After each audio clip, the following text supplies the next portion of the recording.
Hello guys, it's me again. Nagbabalik ulit tayo sa Grow a Garden para magbukas ng night seed. Maglalagay na lang ako ng listahan dyan sa taas. Para di na ako mapagod kakataypi, bahala kayo dyan. Ayun o, ganda ng umpisa. Lagi kong pinagdadasal ang moon blossom na mapasakin. Kaso nightshade yung binigay kainis. Pero better na rin ito kasi malay nyo swertehin tayo. Ganito na ba talaga ako kaswerte pagdating sa mint?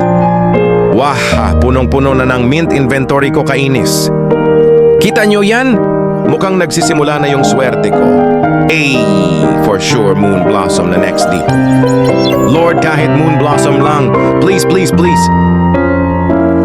Glow shroom? Patawa ka talaga, Roblox. Sabi nga nila, magtiis ka dahil makukuha mo rin ang iyong pinapangarap. At boom, mint na naman. Okay na yung star fruit at moonflower sa simula tapos malas na sa huli? Kainis tong kuwago na ito. Nagbibigay nga ng seed, kahirap naman makakuha ng magandang seed. Kahirap-hirap maghanap ng moonlit tapos ito lang.